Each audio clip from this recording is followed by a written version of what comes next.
வணக்கம் மகளே, இது உங்கள் பாடறிவோம் படிப்பறிவோம். மார்ச் மாசம், இந்த மாசம் ஒரே ஒரு தீம்ல வச்சுட்டு நம்ம வந்து பாடல்கள் சொல்லி தர போறோம். என்னது அப்படின்னா போட்டி பாடல்கள் அப்படிங்கிற தீம் தான் எடுத்துக்க போறோம். போட்டி பாடல்கள் நீ பெரியவனா நான் பெரியவனா அப்படின்னு சண்டை போடுற மாதிரி எல்லாம் கிடையாது. ஒரு ஆரோக்கியமான போட்டி அப்படின்னு வச்சுக்கலாமே. அந்த வரிசையில வந்து இந்த வார சனிக்கிழமை வந்து நம்ம என்ன பாட்டை பார்க்க போறோம் அப்படின்னா, ஒரு ஜனரஞ்சகமான ஒரு நகைச்சுவையான பாட்டு அப்படின்னு கூட சொல்லலாம். இது நம்ம ஆளு திரைப்படத்திலிருந்து இருந்து வந்த சங்கீதம் பாட ஞானம் உள்ளவர்கள் வேண்டும் அப்படிங்கிற ஒரு அழகான பாட்டு. கே பாக்கியராஜ் அவர்களது இசையில் எஸ்பிபி மற்றும் வாணி ஜெயராம் அவர்கள் பாடியது. படத்தை பத்தி கொஞ்சம் பேசிட்டு பாடலை பத்தி பேசலாம். இந்த படத்திற்கு முதலாக வைத்த பெயர் வந்து அவ நம்ம ஆடு அப்படின்னு தான் வச்சாங்க. அவ நம்ம ஆடு அப்படின்னா வந்து இந்த டைட்டிலே வந்து கிட்டத்தட்ட திருப்பி வந்து ஒரு இந்த ஜாதியை பற்றி கூறுவது போல இருக்கு. அது வந்து டைரக்டா சொல்ல வேண்டாம் அப்படின்னு சொல்லிட்டு அப்பட்டமா தெரிஞ்சிடும் அப்படிங்கிறதுனால இது நம்ம ஆளு அப்படின்னு சொல்லிட்டு இந்த படத்துக்கு பேர் மாத்தினாங்க.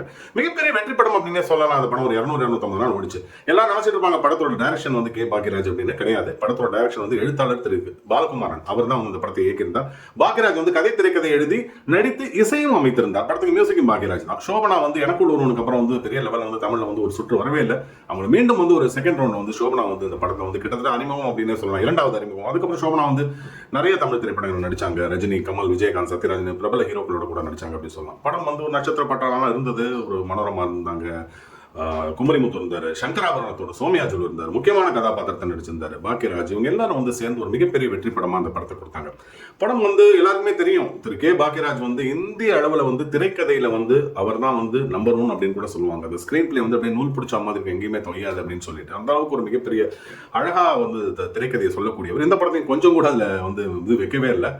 அவ்வளோ அழகா இருக்கும். படம் நீட்டா இருக்கும். அந்த படம் வந்து பிரமாதமாக எடுத்திருந்தார் பாலகுமாரன் அப்படின்னு கூட சொல்லலாம். ஒரு நகைச்சுவை அப்படிங்கிறது வந்து எப்படின்னா வந்து இந்த படம் வந்து பாலகுமாரனா இருக்கட்டும் இல்ல பாக்கியராஜ் 2 பேருக்குமே பங்கு இருக்கு. அதாவது இந்த படம் வந்து கிட்டத்தட்ட வந்து ஒரு கேஸ்ட் பேஸ்ட் அதையும் வந்து கொஞ்சம் சொல்ல அந்த ஒரு கருத்தையும் சொன்ன படம் தான். இந்த படத்தை வந்து முழுக்க வந்து காமெடியாவே சொல்லியிருந்தா வந்து கேலி கூத்தாயிரும். ரொம்ப சீரியஸா அந்த படத்தை ஹேண்டில் பண்ணா வந்து சென்சிட்டிவான இஷ்யூ ஆயிடும். ஏன்னா அந்த ஜாதி அப்படிங்கிறது வந்துடும். அதை வந்து அழகான கலவையா கொடுத்திருந்தாங்க திரு பாக்கியராஜா இருக்கட்டும் இல்ல பாலகுமாரனா இருக்கட்டும்.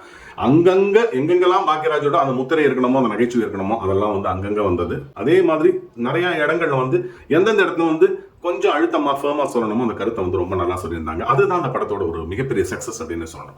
சரி, பாடல்கள் அப்படின்னு வந்தா பாக்கியராஜா இசையமைப்பாளர் அப்படின்னா வந்து காமதேவன் ஆயிரம் ஒரு பாளையம் ஒரு பாட்டு, அப்புறம் அம்மாடி இதுதான் காதலா 2 டூயட் சாங்ஸும் வந்து படத்தை ஆல்ரெடி ஹிட் ஆயிடுது. பச்சைமலை சாமி ஒண்ணு வந்து ஒரு டப்பாங்குத்து பாட்டு மாதிரி இருக்கும். அதுக்கப்புறம் இந்த பாட்டு சங்கீதம் பாடு ஒரு ஜனரஞ்சகமான பாட்டு. எல்லாத்துக்கும் மேல அந்த கண்ண திறக்கணும் சாமி ஸ்டைல்ல அந்த ஒரு கேட்டகரி பாக்கியராஜோட அக்மார் முத்திரை பதிக்கிறதுக்காக நான் ஆளான தாமரை அப்படின்னு சொல்லிட்டு ஒரு பாட்டு கொடுத்திருந்தாங்க.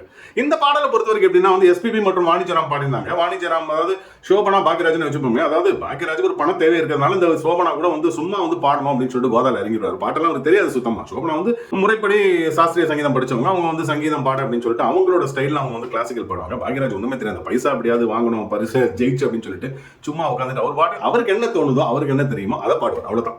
அவங்களுக்கு போட்டியா வந்து அவர் பாடுறாருங்கிறது கிடையாது. அவங்க இஷ்டத்துக்கு பாடுவாங்க.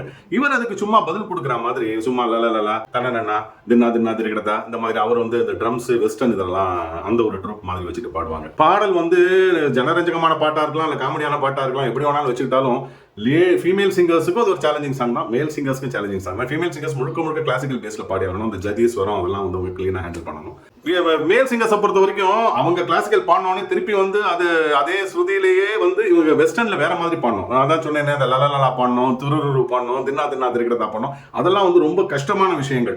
அதெல்லாமும் ஹேண்டில் பண்ணணும். எஸ்பிபி வந்து சாதாரணமாவே ஒரு பாட்டு வந்து சுமாரா கொஞ்சம் இம்ப்ரூவைஸ் பண்ணுங்கனாலே கலக்கிடுவாரு. இந்த மாதிரி ஒரு பாட்டெல்லாம் கொடுத்தா மனுஷன் அடுத்த லெவல்ல கொண்டு போயிருப்பாரு அப்படின்னு சொல்லணும்.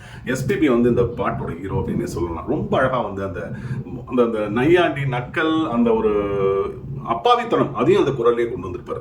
சங்கீதம் பாட ஞானம் உள்ளவர்கள் வேண்டும் அப்படின்னு சொல்லுவாங்க. அதாவது அது இருக்கலாம், எல்லா விஷயத்துக்குமே அந்த ஞானம் வேண்டும். ஆனால் பாடறிவோம் படிப்பறிவோம் பொறுத்த வரைக்கும் இந்த சங்கீதத்தை சொல்லித்தரத்துக்கும் ஞானம் இருக்கு. அதே மாதிரி சொல்லித்தந்த அந்த சங்கீதத்தை ஏற்றுக்கொள்வதற்கும் ஊக்கமுள்ள ஆட்களும் இருக்கிறார்கள். ஸோ அந்த ஞானமும் ஊக்கமும் ஒரே புள்ளியில் இணையும் பொழுது கை குலுக்கும் பொழுது ஒரு அழகிய சங்கீதம் பிறக்கும் அப்படிங்கிறது எந்த சந்தேகமும் கிடையாது. இது கடவுள் அமைத்த மேடை. நன்றி மக்களே.